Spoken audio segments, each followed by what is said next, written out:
Bom dia a todos.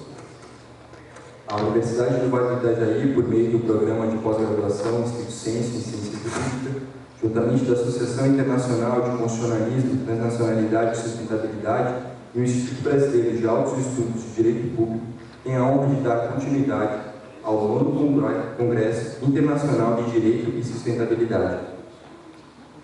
Agradecemos ao apoio da OAB Santa Catarina, ao Instituto dos Advogados de Santa Catarina e à Academia Catarinense de Letras Jurídicas e aos patrocinadores FIB, Feira da Moda e J. Caneto Moda Masculino.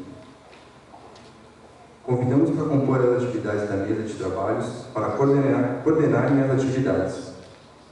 Professora Fernanda Cel Goulart.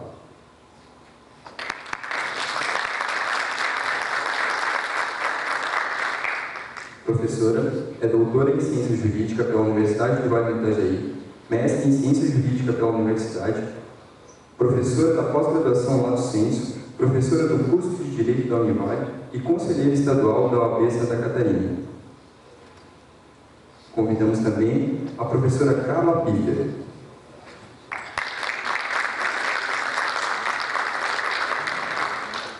Carla Piffer é professora permanente no Programa de Mestrado e Doutorado de Ciência Jurídica da Univale, professora permanente do Mestrado Internacional Profissional em Direito das Imigrações, pós-doutora pela Universidade do Vale do Itajaí e Universidade de Passo Fundo e doutora pela Universidade de Perugia, Itália. Convocamos também os palestrantes Sebastião Elvésio de Castro. Atualmente é conselheiro e presidente do Tribunal de Contas do Estado de Minas Gerais. É doutor em Saúde Coletiva e professor adjunto de Pediatria na Faculdade de Medicina da Universidade Federal de Juiz de Fora. Convocamos também Daniel Ferreira. Mestre e doutor em Direito pela Pontifícia Universidade Católica de São Paulo, pós-doutorado no Centro de Direitos Humanos na Faculdade de Direito da Universidade de Coimbra, além de graduado em Engenharia Industrial Elétrica pela Universidade Tecnológica Federal do Paraná. Chamamos também Tereza Vilar.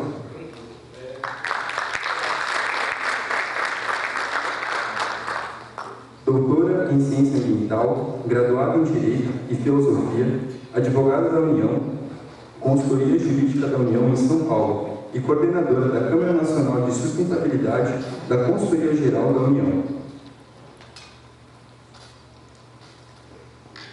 Chamamos também Júlio Assis Correia Pinheiro.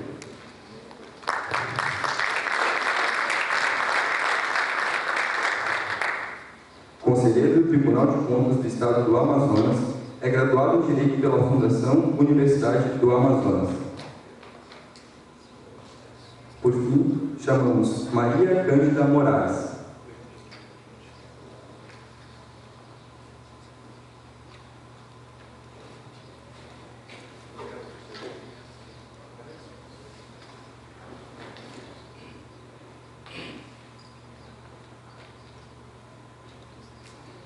E anunciamos o professor Juarez Freitas.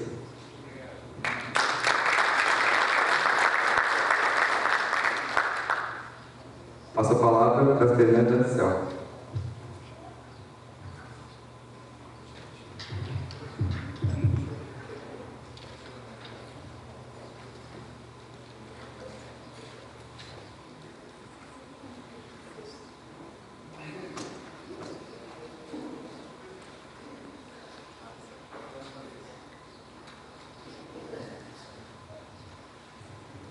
Podem tomar assento, por favor.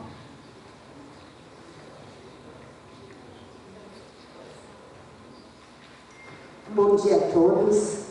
É muito bom recebê-los em nossa casa, na Universidade do Vale do Itajaí. E para que já iniciemos os trabalhos, eu passarei agora, então, à professora Carla, que vai fazer a condução da mesa e apresentar a ordem das palestras. Um bom dia e um bom ciclo de palestras a todos. Obrigada, bom dia a todos. Agradecendo a presença de todos os membros que compõem essa mesa. Agradeço aos organizadores do evento pelo convite. estamos prestigiando esse horário da manhã, e com o passar do tempo, mais pessoas chegarão, oportunidade também de acesso pela BR. Então, já desnecessário reler os currículos, né? Já que as apresentações já foram feitas. Dando início aos trabalhos dessa manhã, dessa primeira fase da manhã, eu passo a palavra ao professor Sebastião Eudécio Castro.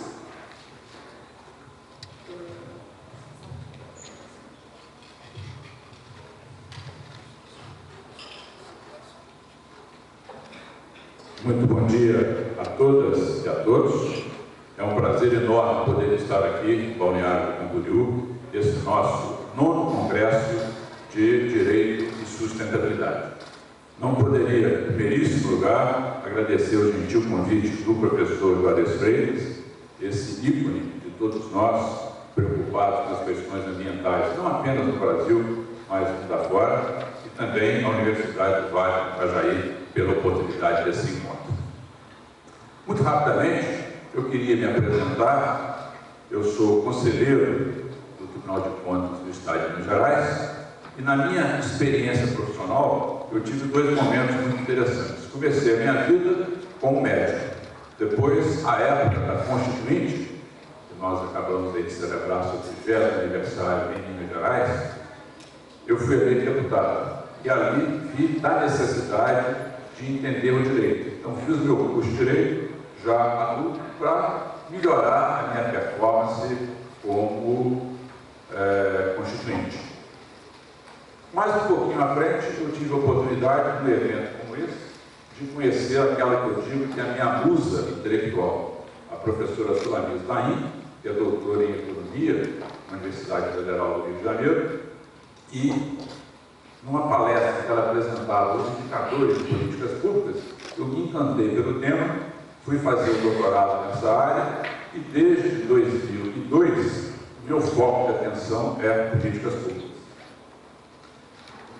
Quando fui para o Tribunal de Contas, lá são 10 anos, fiz o primeiro curso de analista de controle externo, para entender um pouco a questão da auditoria, e recentemente, em julho, terminei minha última formação acadêmica, que foi uma especialização em análise de dados, para a utilização dessas ferramentas na comparação desses estudos que nós vamos aqui apresentar de banco de dados.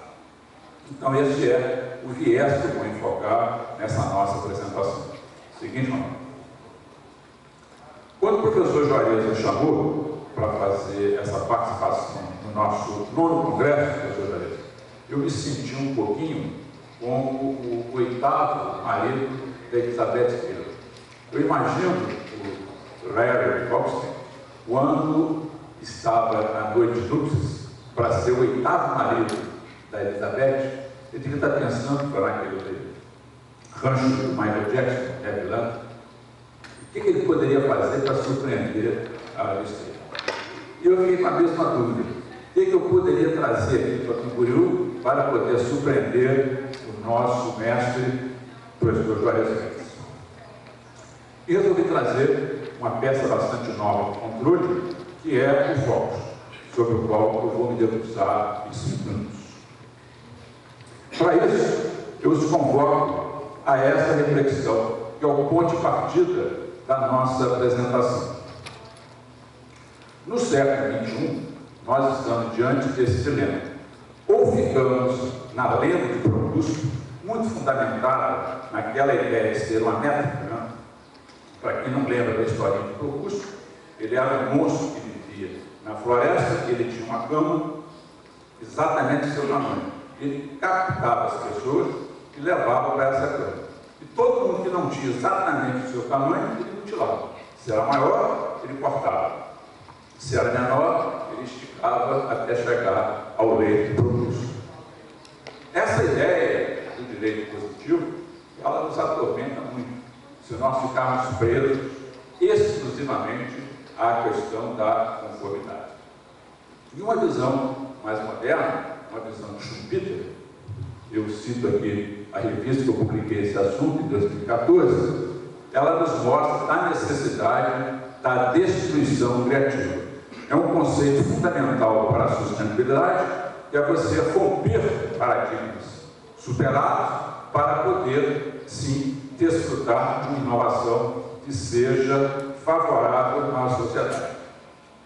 E este é, na verdade, o grande caminho dos tribunais de contas. Nós temos que dar um salto, e estamos dando, para deixar de ser guardião do erário e passar a ser parceiro do cidadão na administração pública. Adiante. Apenas para ilustrar que essas transformações tecnológicas, que anteriormente demoravam 80 anos, hoje esses ciclos são de 2, 3 anos atrás. Adiante? Bom, isso então é o que eu queria mostrar para vocês, que é a mensagem fundamental. O controle hoje é um controle que deve estar fundamentado em melhorar a vida do cidadão. Essa é a grande alegria do Instituto do Barbosa. Se nós entrarmos no site dos 33 tribunais de contas do Brasil, todos colocam como missão atuar para melhorar a administração pública a favor do cidadão. Podemos avançar? No mundo nós temos 3 tipos de controle. Tem um controle baseado no modelo inglês, que é o chamado controle de Westminster, em que basicamente são produzidas auditorias. Tem um modelo de controle baseado no modelo francês, chamado controle napoleônico, que tem a jurisdição. É o caso do Brasil, em que os tribunais de contas têm jurisdição sobre atos administrativos. E um modelo de comitês, hoje muito pouco presente, praticamente presente em Cuba e alguns outros países, como por exemplo, a região administrativa especial da China, em que existe um comitê ligado ao parlamento. Adiante. Essa é a situação dos tribunais de contas hoje no Brasil. O trabalho recente que fizemos, onde se vê a tendência de sair das auditorias de conformidade e caminhar para as auditorias operacionais. Adiante. Para isso, nós desenvolvemos em Minas Gerais, desde 2010, o projeto Suricato, que começou como sendo uma política de implantação de fiscalização integrada e hoje já se transforma numa central de inteligência. Adiante. E para dialogar com o Suricato, desenvolvemos, e no último mês de março tivemos o primeiro voto criado exclusivamente com a fundamentação eletrônica dos dados, que é o que eu vou aqui mostrar nesse nosso encontro, que é o Focus. Então, a característica do Focus, fundamentalmente, é você dar para o auditor, a pessoa que vai fazer a peça para instruir o processo, todos esses benefícios, dos quais talvez os 2 mais importantes sejam a celeridade e o acesso ao banco de dados. Adiante? Podemos avançar? Então, essa é a nossa linha histórica. Adiante? Podemos caminhando rapidamente. Podemos avançando. Esse foi um termo de cooperação muito importante, falando aqui na universidade. Foi um acordo que fizemos com a FAPEMIG, de modo que todo o financiamento foi feito também em uma parceria entre os técnicos do tribunal e a academia. Toda a produção do processo foi feita no âmbito do tribunal. Adiante? E essa é a grande novidade, né? Você ter a oportunidade de fazer o controle externo de ponta a ponta, desde a entrada de qualquer natureza do processo até o acordo. Adiante? Todo ele produzido de modo digital e completamente sustentável. Podemos avançar. Aí são as reuniões de trabalho que foram feitas para a fundamentação. Podemos caminhar rapidamente. Os nossos técnicos, nós temos 1.693 seguidores, dos quais 1.100 são auditores. Interessante que são pequenos na foto, a maioria do nosso quadro é mulheres. Nós temos 61% das nossas seguidoras mulheres. E ontem mesmo tivemos uma homenagem do Dia da Inovação em Minas Gerais, uma homenagem a Eda Lovelace, que é uma matemática que foi quem desenvolveu pela primeira vez a possibilidade da programação muito antes de existir os computadores. E chegamos ao ponto fundamental, que é exatamente a disposição dessa mina de dados. A mina de dados nada mais é do que uma interface amigável entre o computador pessoal do auditor e todo o banco de dados que está armazenado em nosso tribunal. Avante. E o que é fundamental nessa visão de hoje, e aí é o desafio que eu falei em homenagem ao professor Juarez, fazer o vínculo dessa avaliação com as ODS. Nunca me esqueço, num congresso internacional que fizemos em Minas Gerais, o professor Juarez fez uma palestra memorável, linkando cada um dos 17 ODS com a nossa Constituição.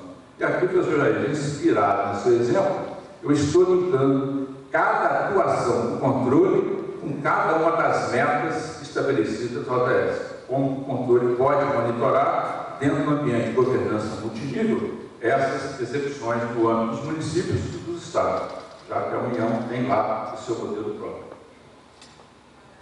Então, essa é a estrutura, não vou aqui entrar em detalhes, mas todo o objetivo é exatamente esse: criar um mecanismo de processo que possa resultar numa avaliação de políticas públicas. Adiante.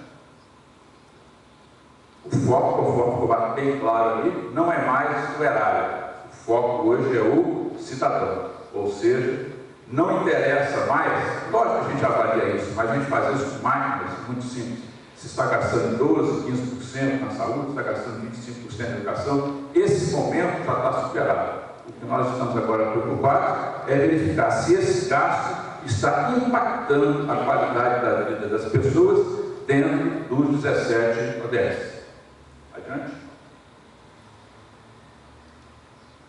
Então, cada um deles, nós temos aonde o tribunal atua e faz a medição. Evidente que o nosso tempo é curto, eu vou só passar rapidamente, mas fico feliz, professor Juarez, que a gente consegue identificar em cada uma das ODS aonde estão as políticas públicas e o impacto para o cidadão. Adiante. Por exemplo, nessa questão da saúde, é muito interessante, porque a gente sabe que a saúde é um dos gastos, um piso constitucional, tanto para o Estado, 12%, quanto para os municípios, 15%. E nós estamos verificando nesse cruzamento de dados que nem sempre os dois desempenhos estão simétricos, ou seja, quem gasta mais nem sempre tem os melhores indicadores da saúde.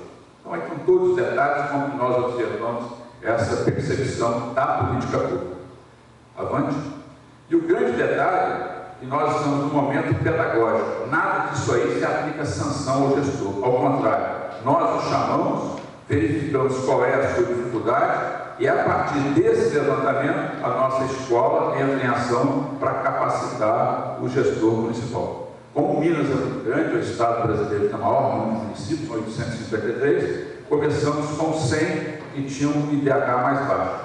E vamos avançando dentro da capacidade da nossa escola. Adiante. A educação também é outro ponto muito importante, né? E fazemos essa separação muito clara, desde o ensino básico até o ensino universitário, que também nós temos de responsabilidade de Minas Gerais. Adiante.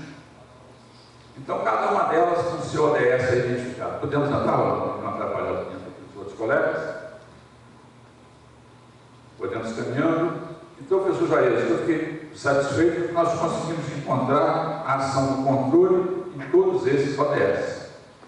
Podemos avançar? Podemos ir. Aí, vou dar uma paradinha, que talvez seja o ponto mais importante. A ODS 16, ela trata de nós termos instituições inclusivas e responsivas. E nós procuramos fazer com que o próprio Tribunal de Contas seja também uma instituição com essa qualidade. Então, a mesma medição que aplicamos para os nossos funcionários, também internamente aplicamos aos tribunais de contas no mecanismo de peer review, de revisão de pares. Então, por exemplo, colegas do Amazonas vão a Minas Gerais para verificar o nosso sistema. Colegas de Minas vão a Pernambuco. E assim fazemos Brasil afora a mesma metodologia para compararmos o desempenho e puxar quem não está indo em condições para ficar no mesmo nível. Eu queria chamar a atenção de vocês exatamente para essa questão de segurança, que embora não seja um gasto, um piso constitucional, para a realidade mineira, é a função que tem maior despesa pública. Veja um saldo já superando praticamente gastos de saúde e educação. E a gente não consegue perceber um modelo dos indicadores que justifiquem essa grandiosidade dos dados aí na casa dos 20 bilhões de reais por ano. Então nós estamos fazendo estudos muito detalhados nesse momento de qual seria a melhor aplicação em segurança para a percepção de segurança no olhar do cidadão e não no olhar corporativo da Polícia Militar ou da Polícia Civil. Adiante? Eu acho que essa contribuição acadêmica vai ser muito importante. Esse é um dado, se estiver comentando com a Tereza, que eu queria colocar à disposição, é o único Tribunal de Contas do mundo que tem essa possibilidade. Nós temos uma nota fiscal eletrônica de todas as compras de todos os órgãos públicos de Minas Gerais, tanto do Estado quanto do município. O nosso órgão, o nosso supercomputador, captura no momento da compra todas essas notas fiscais. E elas vão para uma sala de situação, onde nós temos um banco de registro de preço, e qualquer anomalia sai imediatamente uma notificação para o gestor fazer a justificativa. Nós temos esse acompanhamento diário. Adiante? Então, essa é a nossa sala de situação. E, finalmente, essa ideia que eu queria apresentar para vocês é um grande desafio, o Dr. Daniel também é estudioso dessa área, que é a decisão do último congresso que tivemos agora na Rússia, nos últimos dias 22 a 25 de setembro, o nosso congresso internacional da INCOSAI, em que ficou determinada a diferença entre a auditoria operacional e a avaliação de políticas públicas. No grau de maturação dos tribunais de contas, nós identificamos 3 estágios. O primeiro, que eu estou chamando de cães caça, são aqueles tribunais que trabalham apenas na área da conformidade, buscam apenas irregularidades. Isso está completamente superado, isso é enxugar gelo. É você ficar apontando o dedo, só muda a pessoa e você vai continuar apontando o dedo eternamente. O segundo grau, que aonde a maioria dos tribunais de contas do mundo se encontram, e um número significativo no Brasil, é o que eu chamo de cães-guia, baseado no Tribunal de Contas dos Estados Unidos, na verdade, no escritório de auditoria, em que você vigia a qualidade do gasto. São as auditorias operacionais. No Amazonas, por exemplo, tem feito várias no meio ambiente, né? Todos os tribunais do Brasil, de modo geral, aqui em Santa Catarina também, tem trabalhos muito importantes na avaliação dessas auditorias operacionais. E a grande vantagem delas é que elas não aplicam sanção, elas são pedagógicas. Agora, o salto de qualidade, que é o terceiro nível que nós estamos tentando entrar, são os tribunais de contas que eu chamo de cães-guia.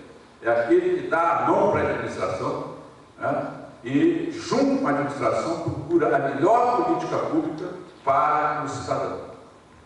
Essa visão, ela é completamente nova. Quem lidera esse estudo da fora é o Tribunal de Contas da França. E nesse encontro ele apresentou a sua resolução. O grande objetivo aqui é você oferecer o cenário para o legítimo tomador de decisão, que nunca é o Tribunal de Contas. Quem tem que tomar a decisão é aquele que tem o voto popular, seja o Poder Legislativo, seja o Poder Executivo, mas cabe ao Tribunal de Contas apresentar o melhor cenário para tomar de decisão. Esse é o que nós chamamos de foresight, ou seja, o Tribunal Preventivo. São as auditorias que permitem a melhor escolha da política pública, ainda na fase do seu estudo, né? Esse é o momento que nós estamos. Então, vocês podem perceber ali que essa é a diferença fundamental. Não é mais verificar input e output, com aqueles 3 conceitos que nós cansamos de ficar repetindo, e muitas vezes erradamente: eficácia, eficiência e efetividade. Eu vejo muito colega, mesmo em simpósio importante, confundir o que é efetividade, o que é eficiência e o que é eficácia. Para falar a verdade, a palavra eficácia só usamos no nosso ambiente. Estados Unidos e Europa não tem esse conceito de eficácia que a gente tenta utilizar aqui, com essa característica temporal. Mas a grande diferença entre a auditoria operacional e a avaliação de política pública são essas palavras novas que nós queremos trazer para o nosso trabalho de avaliação, que é utilidade e relevância. Então, esse é o verdadeiro significado da política pública.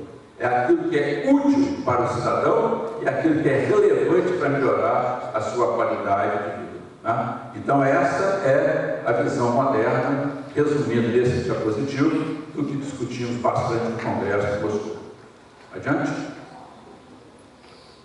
E para terminar, então, a ODS 17, também é muito importante, evidentemente, temos que continuar com esse trabalho nosso de parceria internacional. Adiante? Buscando as melhores práticas. E nesse sentido, o item que nós pegamos em Minas Gerais para melhorar a capacidade de atender as políticas públicas foi melhorar as receitas dos municípios. Então, nós verificamos que uma das fragilidades são municípios importantes que não executavam a sua capacidade tributária. Ao lado de Belo Horizonte, uma cidade muito importante que chama Betim e Contagem, elas não cobravam o IPTU. Só a decisão do tribunal da necessidade de se cobrar o IPTU melhorou a arrecadação dessas prefeituras em torno de 100 milhões de reais. Adiante. Bom, aí o questionário podemos passar rapidamente, não vou aqui cansá-los, mas só para mostrar, em parceria com cada Secretaria Municipal da Fazenda, o que foi feito para melhorar a arrecadação tributária desses municípios. Dentro da ideia de que política pública tem custo. Então, cada ente tem que se preparar para ter sua própria receita autônoma. Podemos caminhar de encerramento, para a gente ficar dentro do nosso horário. Adiante?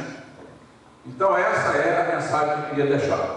O objetivo, hoje, fundamental, é você ter a produção de conhecimentos que possam qualificar a ação do controle externo. Não é mais aquela ideia de ficar tipo um radar escondido na nuvem, na árvore, para multar quem sanciona. É você antever o problema e tentar evitar a sanção. Tá? Adiante? Então, essa ferramenta, a parte que os nossos auditores têm, né? Na mesa de trabalho, não precisa mais de uma determinada prefeitura. Na mesa de trabalho, eletronicamente, ele traz para ele todos os dados que ele precisa do município. Adiante? Então, isso tem dado um resultado excepcional. Podemos avançar? Podemos caminhar? Então, o que eu quero terminar, volta só um pouquinho, Ronaldo, porque isso aqui vale a pena essa reflexão. É que, por exemplo, no caso mineiro, nós demoramos 10 anos. Nós começamos em 2010, agora em 2019, produzimos já o primeiro voto totalmente baseado na inteligência artificial. Né? Foi uma consulta que eu tive a oportunidade de responder. Então, o interessante de ficar com essa mensagem é que a máquina sugere ao usuário a jurisprudência e a legislação para determinar a legalidade. Mas a decisão é do ser humano. Né? Nada supera a compreensão do ser humano. Então, porque toda ela é feita a partir da programação que nós executamos. Essa é uma leitura que eu recomendo bastante, um professor de Barcelona, que fala exatamente sobre a questão da ética para as máquinas. Um livro que eu recomendo a leitura, muito moderno, desse ano, e está muito agradável esse trabalho. Adiante?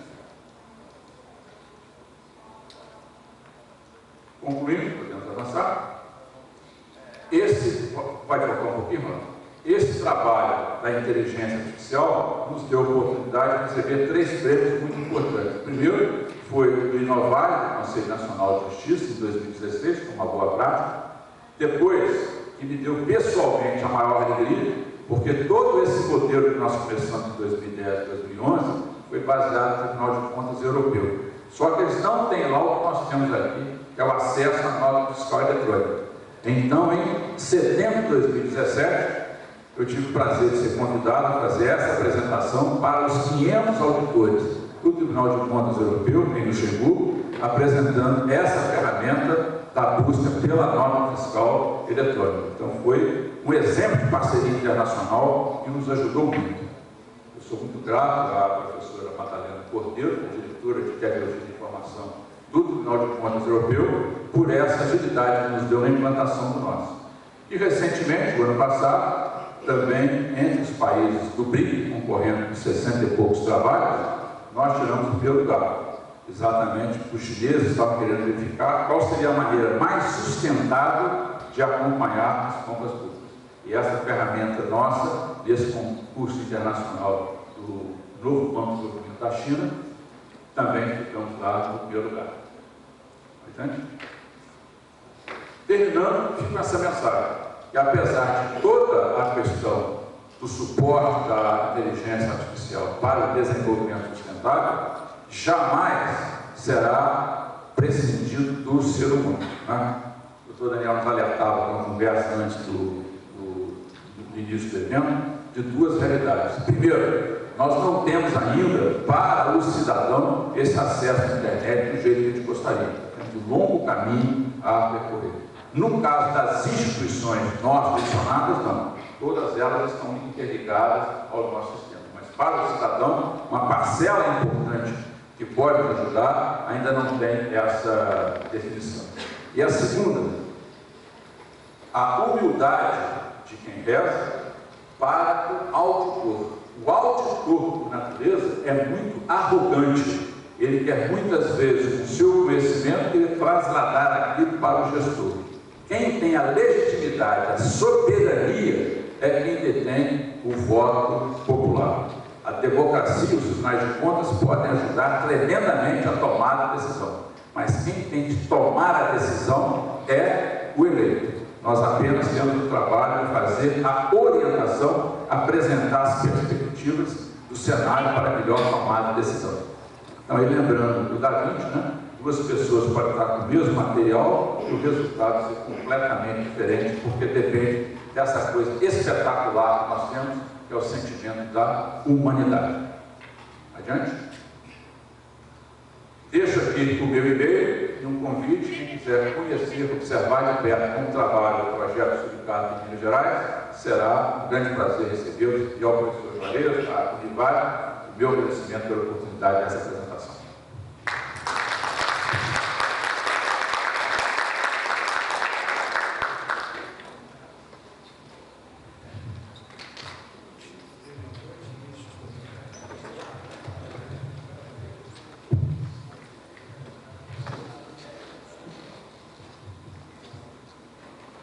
Então, dando sequência à próxima fala, agradecemos o ensinamento e a experiência passada para todos nós pelo professor Sebastião. Foi uma honra ouvi-lo e muitas coisas que o senhor falou eu desconhecia e eu tenho certeza que para os nossos acadêmicos, quem aqui se faz presente, alguma anotação foi feita, já fiz várias, inclusive de indicação da obra, agradeço muito pela experiência. A professora Denise e a professora Maria Cláudia sabem da nossa ligação com o Tribunal de Contas, principalmente lá em Rondônia, em virtude do nosso Inter, né? Temos muitos mestrandos e doutorandos que são do Tribunal de Contas, então, com certeza, as informações passadas pelo senhor serão levadas por nós nas nossas aulas futuras. Muito obrigada. Então, na sequência, chamo o professor doutor Daniel Ferreira, da Uninter.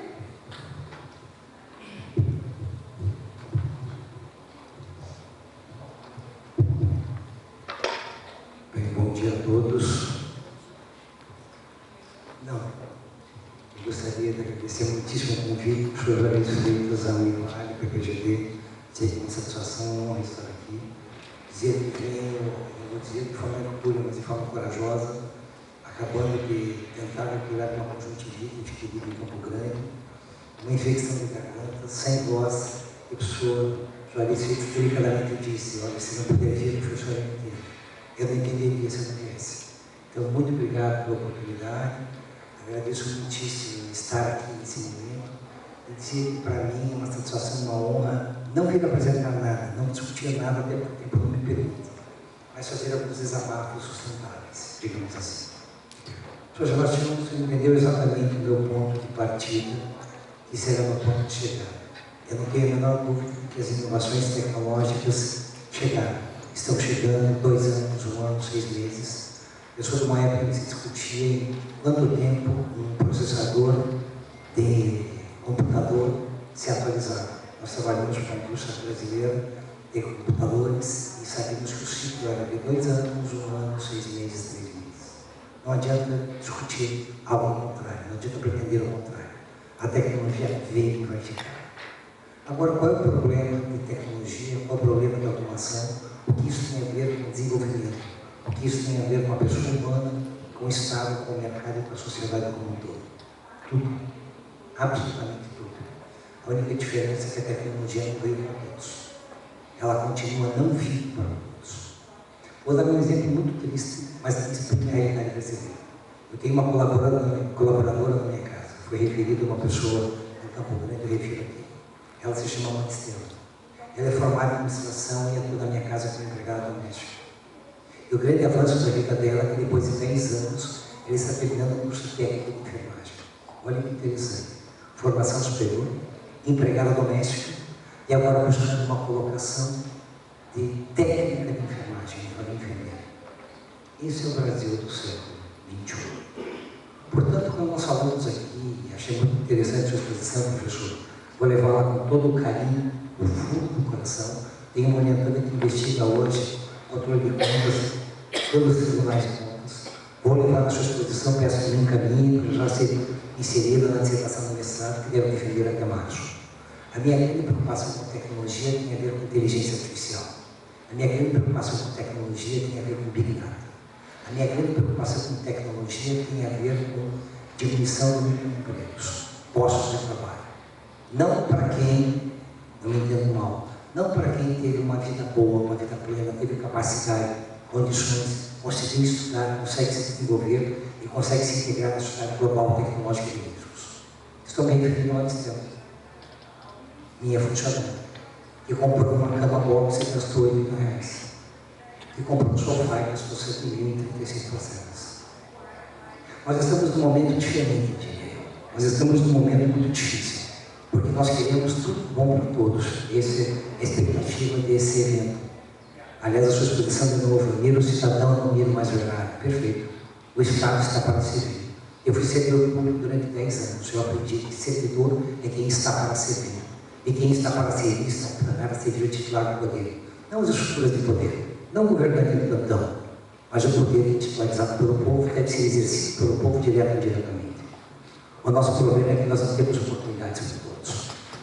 E eu vim preparado para abordar a questão da tecnologia, mas vou mudar completamente o foco a partir da sua exposição. Vou fazer um desenvolvimento pequeno que disse em Campo Grande. Eu não consigo imaginar hoje inclusão social sem inclusão digital. Eu não consigo imaginar desenvolvimento pleno, quanto mais a perspectiva cidadã, democrática, de exercício do controle do poder, se as pessoas no Brasil não têm acesso à internet, se as pessoas no Brasil não conhecem computador, se as pessoas no Brasil não têm condições hoje de exercitarem aquilo que é próprio a partir da Constituição de 88. Nós somos privilegiados, evidentemente. E cada vez mais a estrutura de poder fica elitista. Quem é advogado sabe.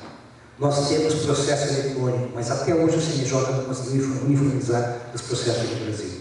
Quem atua em TRF diferente sabe qual é a dificuldade de ter um navegador com aquela versão para atuar no tribunal. Plataformas diferentes. Eu, advogado, não exerço o exercício pleno de defesa do meu cliente, porque eu sou limitado em gigabytes. Isso é uma piada. Os tribunais não têm condições de dar uma prestação judicial adequada porque não tem tempo, eu sei. E acabei de ouvir aqui que o voto já saiu por inteligência artificial. Meu projeto de pesquisa, professor, para o ano que vem, é novas tecnologias da administração e jurisdição. O nosso Estado é em Estado, Poder e Jurisdição. Aliás, Poder, Estado e Jurisdição. E eu revi a Constituição, eu revi a perspectiva constitucional e não vi em nenhum momento o compromisso da Constituição com uma prestação judicial humanizada ou prestada por humanos. Há países europeus que já têm jurisdição totalmente decidida por inteligência artificial até um número de unidades monetárias. Isso está para acontecer, isso está acontecendo, e a prova viva foi o que disse o professor Sebastião. A minha pergunta é a seguinte: como tudo isso, se as pessoas no Brasil sequer têm acesso? Não vou discutir meio ambiente aqui porque não preciso. Estou numa casa cheia que só se discute desenvolvimento. Parto do pressuposto que todos conhecem todas as dimensões, mas a minha preocupação é a social e a política. O professor Wagner explicou em Campo Grande a perspectiva de cidadania, de democracia, de sustentabilidade democrática. Eu sou daqueles que está começando a sustentar que o Brasil tem um compromisso com a internet no regime de direito público como serviço público. Eu não posso ter um tribunal de contas baseado em Big Data do município que não tem acesso qualificado. Eu sei que o Brasil tem um projeto de inclusão social e inclusão digital, porque eu, inclusive, ajudei a vender. Quem ganhou a licitação foi o cliente. Nós colocamos em todo o Brasil estações. Nós, em tese, incluímos digitalmente as pessoas. Mas um país com mais de 5.560 municípios, nós sabemos que essa integração é precaríssima, não é precária. Precaríssima. Eu não posso fazer de conta que só o programa do pleno emprego vai ser um incômodo. Ele é um incômodo. No mundo se discute isso, robótica, robôs. Cada vez robôs mais baratos. Eu tenho LinkedIn, desisti do Facebook porque não me ajudava em nada. LinkedIn me ajuda bastante. E tudo que eu pesquiso, tudo que eu investigo é tecnologia. Minha origem é engenharia elétrica. Agora eu quero aprender a fazer algoritmos para a inteligência artificial. Eu quero saber quem controla o sujeito que faz o algoritmo. Eu quero saber quem decide os dados alimentares para a produção de conhecimento e tomar a decisão. Eu quero evitar que o senhor já disse em Campo Grande que nós estamos com sistemas de IA que estão se mostrando sexistas, racistas, até neonazistas. Por uma questão muito simples. Eu não posso falar em sustentabilidade esquecendo do ser humano. O ser humano tem preconceitos. O ser humano é preconceituoso por natureza. Ele pode tentar melhorar, eu acredito que as pessoas tentam melhorar a cada dia. Mas são valores introjetados ao longo de décadas da vida da escolinha no colégio. Eu vim num colégio muito bom, Sra. Teresa, Colégio Santa Maria, que focava em tradição, família e propriedade. Eu só fui entender isso com 50 anos. Eu fui doutrinado, melhor, eu fui adestrado, sentadeira da patinha, para perpetuar as estruturas de poder. Eu tinha que ser o melhor. O Santa Maria só venceria o melhor. Na sociedade tecnológica só vence o melhor. Não há espaço para qualquer, não há espaço para todos. Que vença o melhor.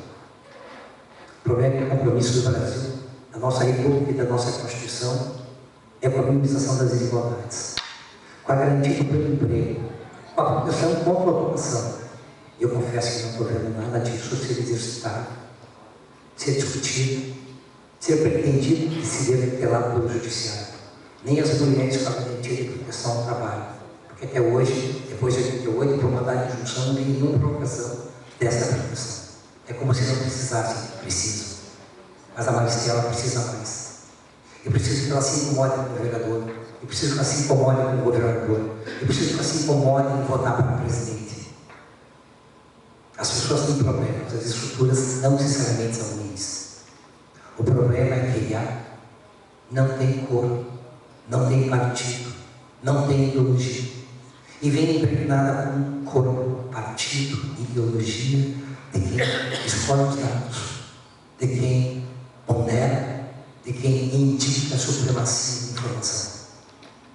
Por que um sistema de inteligência artificial de predição o negro tende a incidir mais negros?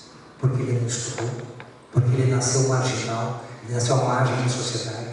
Ele foi criado na favela, a mãe era alimentada todo mês por um diferente, por isso que cada favelada tem um filho de cada pai. Isso não é o que diz essas coisas, a lei brasileira. Não adianta a gente ter um evento dessa importância, dessa magnitude, dessa dimensão, com conhecimento internacional, se a gente não olhar para o Brasil dos brasileiros. Não da gente, dos trabalhadores que sejam, para ficar mais bonito. Agora, confesso que tenho uma grande dificuldade, uma enorme dificuldade, de olhar para a tecnologia e não olhar para o Maristela. Deve acreditar que isso está resolvendo quando não está resolvendo.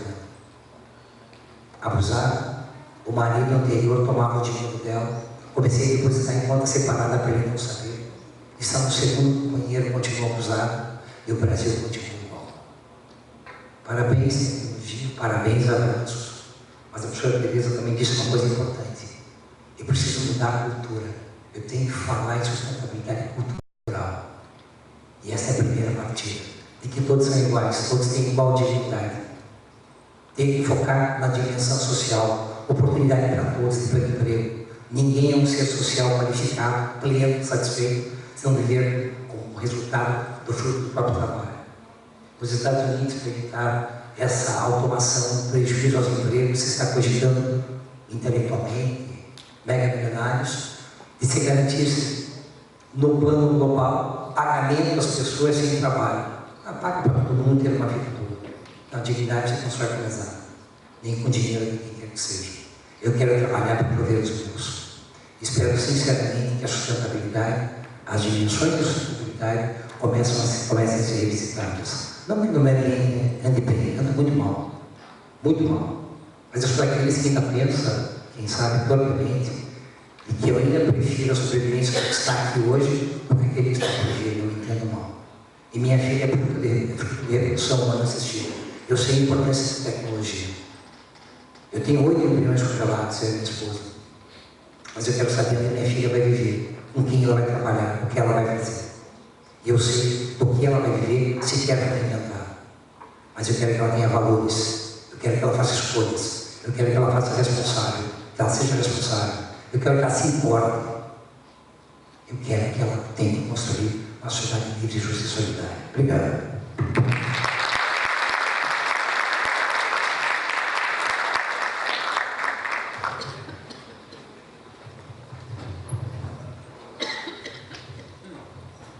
Obrigada, professor Dr. Daniel, pela sua fala, pelo seu conhecimento multi-interdisciplinar. Isso sempre para o direito é muito bem-vindo. Na sequência, então, eu convido a professora doutora Tereza.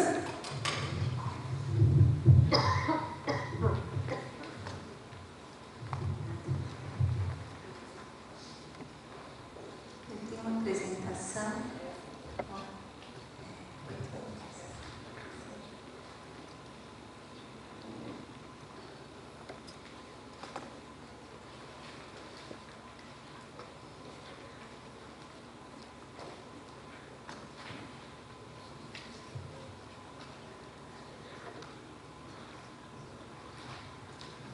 Bom dia. Enquanto o nosso colega faz esse necessário ajuste na tecnologia, eu quero agradecer profundamente pelas pessoas que me impulsionam a seguir e a eu estar aqui nesse grupo, nesse painel. Cumprimentar a professora Carla, a professora Fernanda, sempre bom ver essa pluralidade, esse colorido, né, na mesa, ver como nós, mulheres, também somos tão bem aceitas no campo da sustentabilidade. Então, nossa gratidão por podermos também ter a nossa voz nessa área do direito. Muito obrigada. Agradecer a fala do conselheiro Sebastião, presença também do conselheiro Júlio, professor Daniel, e todos que me inspiram, principalmente ontem pude ver o quanto a professora Denise e a professora Cláudia efetivamente vestiram a camisa desse evento. Agradecer ao professor Juarez, que incentiva a seguir, e estou aqui como aprendiz, né? Esse é o propósito da temática da sustentabilidade. A minha fala é breve, é na perspectiva da sustentabilidade num olhar da advocacia pública. Eu falo aqui como pesquisadora do assunto, não represento a Advocacia Geral da União, mas a minha vivência também é qual é a função e o desafio do advogado público nesse novo cenário contemporâneo, como disse o Dr. Daniel. Com tantos desafios a serem empreendidos. Então, eu inicio com essa flor, que é uma flor que é a flor de lótus. E a flor de lótus, ela tem uma simbologia muito importante, que é a simbologia de como é que ela nasce. E ela nasce no fundo do lodo. E ela passa por águas turvas, e ela tem que manter o caule e passar por essas águas turvas, para que possa florescer. É uma simbologia budista. E essa flor é de uma amiga que esteve na Tailândia e tirou essa foto para mim. Então, eu gostaria de falar da temática que me move nos últimos anos, que são as licitações sustentáveis, numa perspectiva da advocacia pública e numa perspectiva sistêmica, numa perspectiva de gestão pública e numa perspectiva de educação ambiental também, para servidores públicos. Esse é o nosso cenário normativo.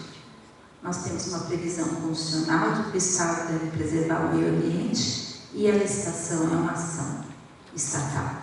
E usar o poder de compra estatal para reduzir desigualdades sociais, fomentar mercados sustentáveis, inclusão das micro e pequenas empresas e não gerar poluição. A Lei 8666, que em breve será alterada, tem a sua previsão que a licitação deve promover o desenvolvimento nacional sustentável, assim como o projeto de lei de licitações também vai nesse sentido e será aprovado até o final do ano e vai além. A sustentabilidade passará a ser um princípio das licitações. O decreto 7746 de 2012 tem todo um passo a passo normativo para a implementação com segurança jurídica dessas licitações sustentáveis, assim como esse recente decreto, que eu vou me deter porque ele traz uma palavra nova. E a partir dessa palavra nova é que eu vou falar dos desafios da advocacia pública e de todos nós. O decreto 10.024 de 2019 nos diz que a licitação tem que promover o desenvolvimento sustentável como princípio. Ampliou dimensões da sustentabilidade nas contratações públicas. Então, além do clássico tripé econômico, ambiental e social, que são fundamentais, e neles nós ainda temos muito que avançar em contratações públicas. Contratações públicas federais que representam 20% do PIB, segundo dados do IBGE de 2016. O potencial de transformação desse país é gigantesco, considerando o número de municípios, os entes estatais, os estados e a União. Só que ali, o que diz que esse princípio do desenvolvimento sustentável nas contratações públicas tem que considerar uma dimensão que é cultural. Isso é belíssimo. O senhor mostrou o vídeo de Paradins. Toda a questão que nós temos lá. Quantas contratações públicas não foram necessárias também para organizar? E nós não vamos considerar dimensões e aspectos culturais? Sim, claro que vamos. E aonde vem essa dimensão na contratação pública sustentável? Ela vai estar numa lei, ela vai estar numa norma, ela vai estar no processo de sensibilização do gestor público, vai estar no processo de interpretação jurídica do advogado e do procurador público, para poder dar segurança jurídica para a sustentabilidade também cultural, e deve estar concatenada com os planos de logística sustentável. Planos de logística sustentáveis são determinações obrigatórias para todos os órgãos do Poder Executivo Federal e do Poder Judiciário. Nós já temos um grande acordo de cooperação entre Senado Federal e Câmara Federal do ano passado, com uma rede de sustentabilidade do Legislativo, e teremos um acordo que será também formalizado até o final do ano, para disseminar também mais nas assembleias municipais a temática do Plano de Logística Sustentável. E o Plano de Logística Sustentável nos traz aquilo que é uma visão sistêmica. Não dá para nós continuarmos, não digo nós que estamos aqui, mas nós também temos muito a aprender. Não dá para continuarmos com uma visão cartesiana, interpretações meramente formalistas do direito, sem considerar o princípio constitucional da sustentabilidade nas nossas atuações públicas. E qual que é o desafio do advogado público do futuro nesse cenário? Eu parto do gancho do cultural, porque o advogado público não vai ser o advogado público que vai trabalhar mecanicamente. Vai ser o advogado público que vai desenvolver aquelas habilidades de conciliação, de negociação, aquelas habilidades humanas, como o conselheiro Lécio falou, sem sanção, com capacitação. É um outro olhar que se estende. Como o professor Daniel disse, qual é a essência, os valores que a gente quer que os seres humanos desenvolvam e a sociedade se torne mais inclusiva, socialmente, culturalmente, economicamente, em vários aspectos. Então, o desafio é que, na advocacia pública, A advocacia pública está nesse percurso da Flor de Lótus do budismo. Porque é uma transição que nós estamos estudando no direito público, no direito administrativo, na gestão pública. Então, nós estamos com esse talo da Flor de Lótus subindo. E o bonito dessa foto, o que é? Quando a minha colega me mandou, porque ela sabe que eu gosto da Flor de Lótus, o que tem aqui do lado? Uma tampa de embalagem de isopor. E eu pensei, não é por acaso, porque é uma foto real. E aí a gente está com resíduo, né? Conselheiro Júlio, que trabalha tanto com o tema. Então, o nosso cenário de atuação é um cenário real, não é um cenário de uma tecnologia, de uma inovação tecnológica real e abstrata. É uma foto real. Então, é um desafio de atuar no cenário de transformações, de vários desafios da sustentabilidade a serem superados, que nessa imagem estão, nessa embalagem de isopor. E a gente sabe como é difícil a questão dos resíduos de isopor. E aí eu fiquei pensando, e fiquei muito feliz ontem, quando nós chegamos aqui na universidade, e nós vimos esse cenário, com essa árvore que vocês devem ter visto, que é uma ipê rosa. Então não precisa ser uma flor de lótus.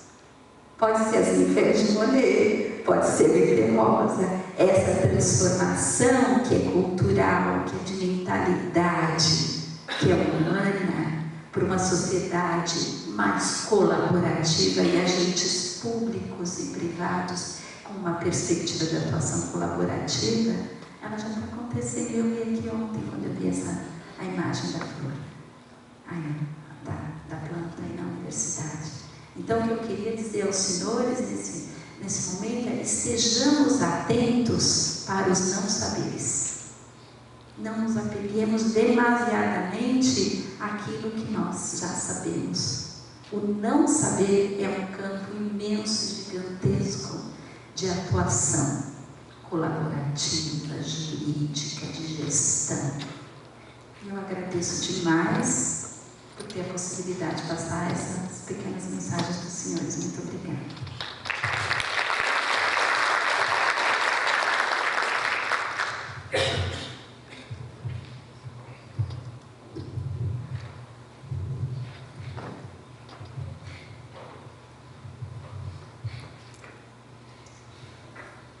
Muito obrigada, professora Teresa, pela sua fala, pelo seu modo tão peculiar, feminino, de nos passar algumas informações. Isso é muito grato, como a senhora falou no início. Nós, mulheres, estamos aqui, conseguimos cada vez mais nos superar e passar informações, e esse seu jeito peculiar me tocou muito. Assim, algumas pequenas imagens que às vezes podem passar despercebidas fazem tanto sentido. Obrigada pelas suas palavras. Na sequência, o professor Júlio Assis Correia Pinheiro, que vem do Amazonas, para falar conosco. Muito obrigado, professora. Bom dia a todos. Eu estou longe de ser um professor. Gostaria, disse ainda há pouco para o professor Juarez Freitas, tenho dito para o professor Vécio, professora Teresa, que no dia que eu atingir um percentual pequeno do conhecimento dos três que acabei de citar, aí eu diria que eu estou um pouquinho mais realizado em tudo aquilo que nós vamos fazendo nos últimos tempos. Mas eu queria agradecer ao professor Juarez Freitas pela oportunidade. Queria cumprimentar mais uma vez meu dileto amigo e colega de tribunal, de sistema de tribunais de contas, professor doutor Sebastião Vécio, professora Teresa Velac, que temos aí nos encontrado ao longo de alguns anos nessa jornada em busca de proteger os nossos biomas. Professor Daniel, parabéns pela sua fala, e as duas mestres que estão aqui, meus cumprimentos. Bom, eu gostaria de inicialmente fazer algumas reflexões, já que nós temos como tema principal a questão das inovações sustentáveis, e não poderia deixar um congresso dessa importância, que já vem sendo realizado há um de anos pelo professor Juarez Freitas, já é o 9º Congresso Internacional, de fazer algumas reflexões naquilo que o Tribunal de Contas do Estado do Amazonas vem realizando nos últimos tempos, nos últimos anos. Nós iniciamos essa empreitada do ponto de vista do controle ambiental um pouco antes de 2010, considerando que a Constituição é de 88 e lá está claramente contido no seu artigo 225 a obrigação do poder público de proteger todos os nossos biomas. E lá no parágrafo 4 do artigo 225 cita quais são os biomas: Floresta Amazônica, Mata Atlântica, Pantanal Mato Grossense, Serra do Mar, Zona Costeira, enfim, como sendo obrigação de todos. E essa interrogação ela não está aí à toa, porque muitos, ao longo desses anos e até hoje, nos questionam o que o Tribunal de Contas tem a ver com a questão do controle ambiental. E se nós observarmos o grande guarda-chuva de 225, todos têm direito ao meio ambiente ecologicamente equilibrado, bem de uso comum do povo e essencial à sadia qualidade de vida, impondo-se ao poder público e à coletividade, e nesse poder público todas as instituições, o Poder Judiciário, o Sistema Tribunal de Contas, o Ministério Público, enfim, todos nós, impondo-se ao poder público e à coletividade o dever de defendê-lo e preservá-lo perante as presentes e futuras gerações. Então vejam que o legislador constituinte, ao colocar no guarda-chuva principal o capítulo específico na Constituição que trata do meio ambiente, ele quis demonstrar não só a importância que isso deve ter para a humanidade, para a sobrevivência do ser humano, mas, acima de tudo, no intuito de que nós, habitantes desse planeta, possamos efetivamente cumprir a nossa missão de proteger o meio ambiente. Portanto, é a Constituição que nos diz isso. Portanto, é a Constituição que nos determina isso. Foi o legislador constituinte, ao estabelecer esse critério do artigo 225, que nos colocou a imposição de proteção dos nossos biomas, de proteção dos nossos recursos naturais, enfim, de proteção de tudo aquilo que está na Constituição. E ainda há pouco, e uma especialista no assunto, a professora Tereza, falava nas licitações sustentáveis, e a própria Lei 8.666, que no seu nascedouro não previu a questão da aprovação do desenvolvimento nacional sustentável, isso veio a partir de 2010, com a 2.349, colocou exatamente na obrigação das cortes de contas, dos tribunais de contas, que fazem o controle externo, da aferição para efeitos de critérios de aprovação do desenvolvimento nacional sustentável, além dos critérios de impacto ambiental nas obras públicas, nas licitações de obras públicas. Então vejam que o avanço é significativo, e nós que estamos falando em inovações, nós não poderíamos deixar de efetivamente refletir acerca daquilo que contém a Constituição e daquilo que é obrigação do Sistema Tribunal de Contas, como dos poderes, em proteger, em cumprir a sua missão de proteção do meio ambiente. E aí eu coloco aí algumas auditorias ambientais que nós fizemos no Estado do Amazonas, só para ilustrar, sem querer entrar a essa questão específica de resíduos sólidos, mas desde 2010 nós fazemos auditorias no Tribunal de Contas do Amazonas na área de resíduos sólidos, na área de licenciamento ambiental, na área de abastecimento de água, na área de manejo florestal, de unidade de conservação, e isso vem sendo paulatinamente reconhecido no Brasil inteiro. Nós fomos o primeiro Estado brasileiro a fazer controle ambiental, auditoria ambiental na área de resíduos sólidos, como fizemos também na área de abastecimento de água. E o que tem a ver o Tribunal de Contas com isso? Tem a ver, e muito a ver, exatamente na perspectiva que a Constituição nos estabeleceu.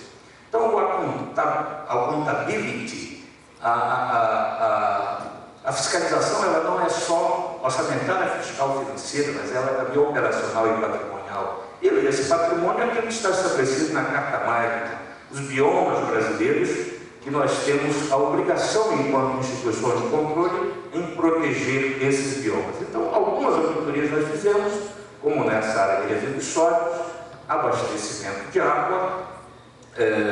Vocês têm uma ideia, nós encontramos, porque nós, além de fazermos a fiscalização tradicional dos tribunais, quando nós chegamos ao ponto de fazer essas auditorias, nós encontramos situações extremamente graves de saúde pública. Por exemplo, num determinado município do estado do Amazonas, nós encontramos a bactéria Escherichia coli na água que era servida para a população. Então vejam que a questão é de saúde pública, a questão é econômica, a questão é ambiental, mas fundamentalmente no sentido de que nós, enquanto cidadãos, que devemos observar aquilo que a Constituição nos determina, nesse grande guarda-chuva 225, não poderíamos ficar distantes, enquanto instituições de controle, na questão da aferição desses valores, do accountability, daquilo que é efetivamente gasto, por exemplo, para bonificação dessa água e, obviamente, tem repercussão financeira em toda a população. Então, essas informações, elas também só serão, e eu aqui trouxe algumas cartilhas, só serão difundidas efetivamente como deveríamos difundir, se todos nós cumpríssemos também aquilo que está na Constituição, o caput do artigo 225, parágrafo 2º, inciso 6, parágrafo 1º, inciso 6, fala que é dever do poder público também prover educação ambiental em todos os níveis de ensino. Se é dever do poder público, é dever do Tribunal de Contas também fomentar a difusão dessa educação ambiental. Portanto, também nós lançamos uma cartilha de orientação para professores, e os professores, através das secretarias de educação, são nossos jurisdicionados, a secretaria é nosso jurisdicionado, e indiretamente esses professores, nós fomentamos para que possam aplicar, do ponto de vista multidisciplinar,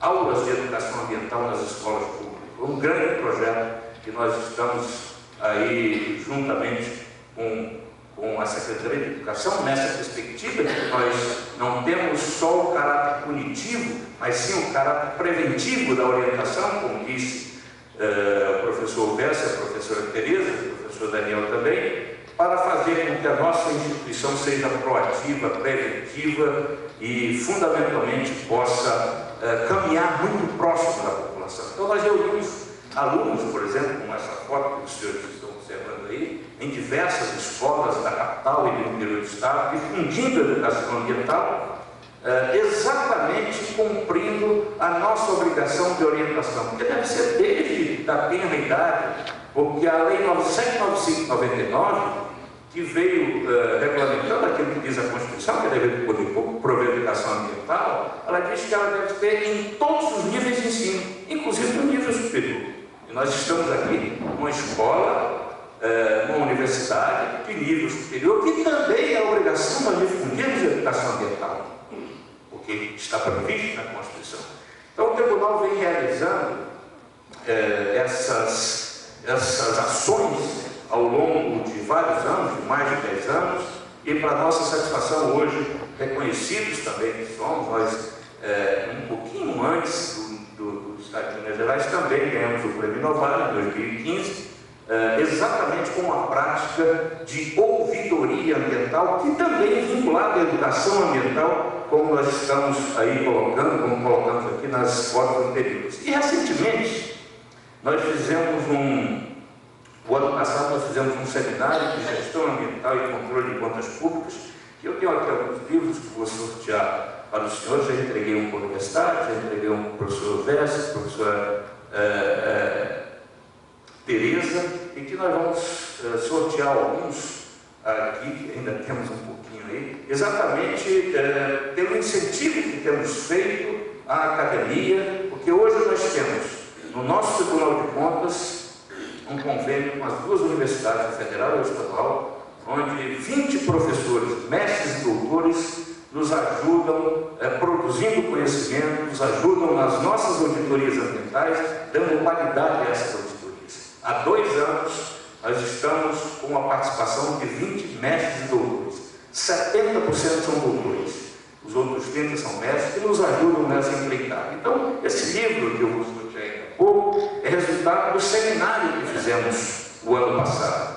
Reunimos mais de 100 artigos num concurso que fizemos no tribunal, e desses 100 artigos escolhemos 25, e nesse livro está a síntese dos 25 artigos que foram vencedores, e produzimos esse livro, que eu tive o prazer de ser o coordenador e trabalhar exatamente com esses mestres, professores, doutores, alunos, servidores dos outros tribunais de contas, que juntamente conosco conseguimos produzir esse resultado. E aí eu vou daqui a pouquinho fazer um sorteio para aqueles que infelizmente eu não tenho muitos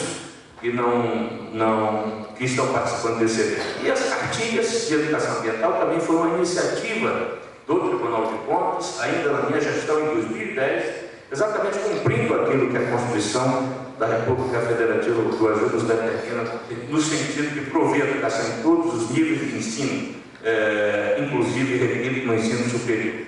Então nós também fizemos algumas parcerias, outras parcerias, e nós estimulamos a participação de várias entidades, de professores, e lá, como inovação, queremos difundir aí, por exemplo, nessa questão dos resíduos sólidos. O resultado de trabalhos que nós fizemos de resíduos sólidos, experiências como de um professor da Universidade do Estado do Amazonas, na produção de um ecopainel de rejeito do açaí.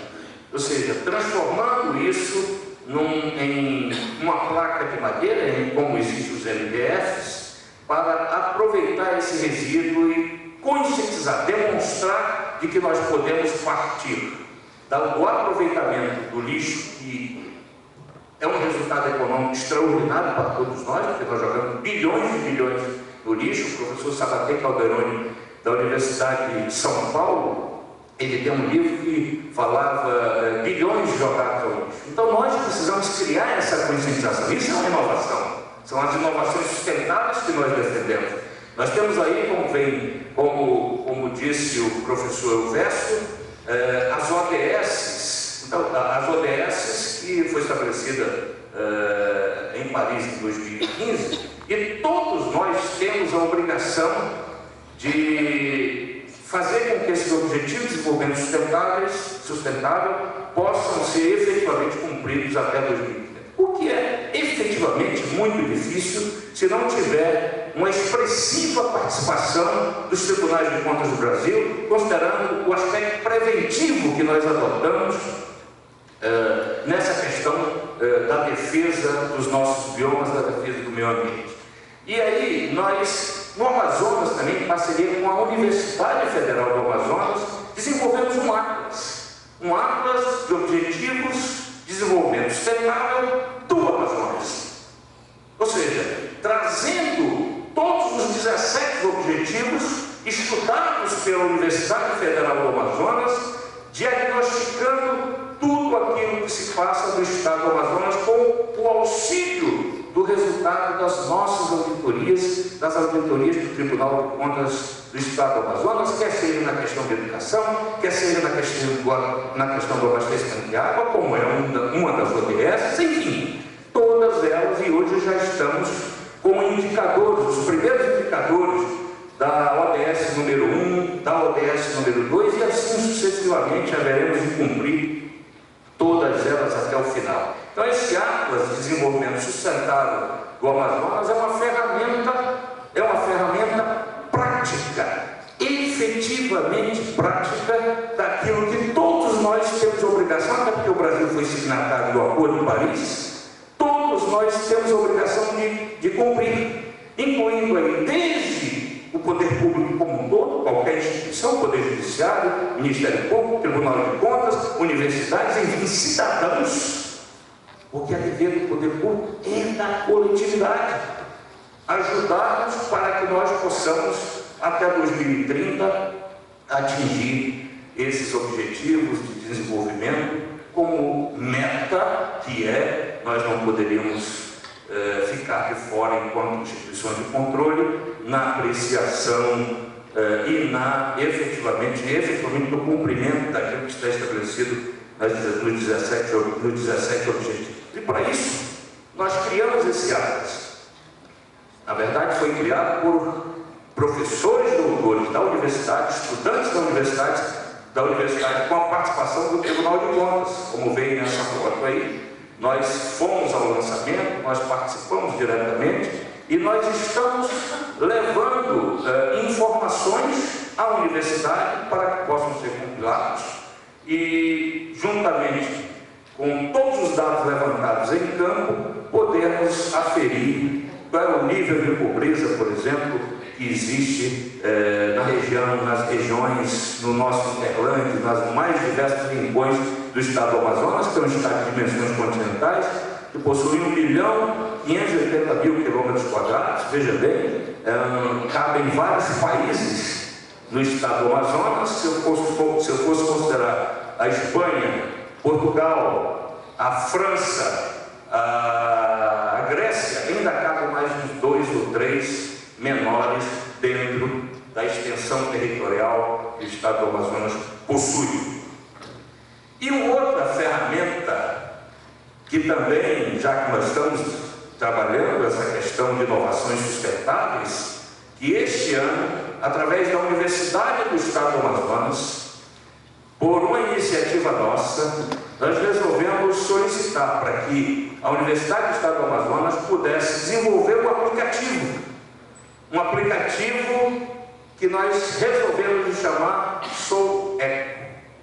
Esse aplicativo, ele tem a possibilidade da participação de todos, inclusive os que estão aqui hoje no estado de Santa Catarina, com informações, denúncias anônimas ou denúncias cadastradas, para que as pessoas possam dizer se existe incêndio, se existe desmatamento, e o local onde existe esse incêndio, esse desmatamento, que é fotografado, e naquela fotografia que é georreferenciada, essa fotografia e a denúncia, ela automaticamente cai no e-mail do Tribunal de Contas, e se for feito daqui qualquer tipo de situação de crime ambiental ou qualquer irregularidade, por exemplo, falta de remédio no posto de saúde, escolas com carteiras deterioradas, buracos nas pistas e nas estradas dos diversos estados do Brasil, qualquer pessoa pode, identificada ou não, fotografar e, através do satélite, você identifica o local e essa foto é remetida, essa denúncia é remetida ao Tribunal de Contas do Estado do Amazonas, e se for aqui no estado de Santa Catarina, isso é remetido ao tribunal local para que nós possamos efetivamente cumprir o nosso papel de eco-cidadão. Portanto, esse aplicativo Eu Sou Eco foi desenvolvido por 2 alunos, veja bem, coordenado por 2 professores, e nós ajudamos nessa coordenação. Na verdade, a ideia foi nossa, nós ajudamos na coordenação, mas 2 alunos, um de 19 e um de 20 anos, 2 gênios, eu diria 2 gênios, desenvolveram o aplicativo. Está aí o QR Code, que qualquer um pode acessar, qualquer um de nós pode acessar e denunciar crimes ambientais ou qualquer outra irregularidade que esteja dentro do âmbito de competência do Tribunal de Contas. Repito, além dos crimes ambientais, situações de ordem administrativa dos municípios, dos estados, enfim, de tudo aquilo que diz respeito à competência dos tribunais de contas. Eu sou um eco-cidadão, protejo o meio ambiente, é uma ferramenta que pode ser disponibilizada e qualquer um já pode, inclusive, baixar o QR Code Infelizmente, ainda no sistema Android, nós estamos agora terminando de elaborar o sistema iOS, ou seja, todos os celulares no Brasil e fora do Brasil, desse evento internacional nós lançamos, e gente da África, da China, da Espanha, de Portugal, já levou o código e de lá vão passar essas informações que ainda está em caráter experimental, e eu espero que dentro dos próximos 30 dias nós possamos efetivamente estar dando vazão à necessidade que temos de fazer inovação sustentável, como quis, como quer o meu ilustre mestre, professor Juarez Freitas, nesse congresso, nessa discussão, e eu não poderia deixar de trazer essa ferramenta como uma inovação, como a ferramenta do Atlas do Amazonas, como aquela ferramenta que foi desenvolvida por um dos professores da universidade, chamado Ecopainel, demonstrando a importância da reutilização, estabelecendo aquilo que está previsto na economia circular, para que nós possamos ter um ambiente muito melhor.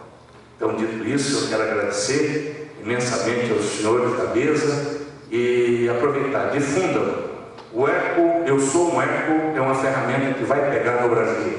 Eu sou um Eco, é uma ferramenta solidária, que diz respeito não ao Estado do Amazonas especificamente, que diz respeito a todos nós. E é uma ferramenta que pode nos ajudar muito a cumprirmos o nosso papel de cidadãos. Enquanto cidadãos, cumprimos aquilo que diz a Constituição, que é dever nosso proteger os nossos biomas, é dever nosso proteger, do ponto de vista, sobre todos os aspectos, naquilo que está estabelecida a competência do tribunal, proteger os nossos recursos públicos, proteger os nossos recursos naturais, proteger, acima de tudo, a vida. Muito obrigado.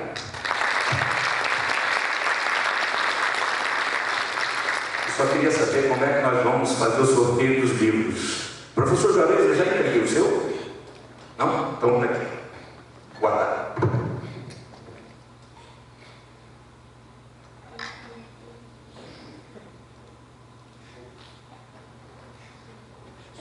Agradecemos imensamente às coordenadoras de mesa, aos palestrantes, por suas intervenções. Pode fazer a mesa.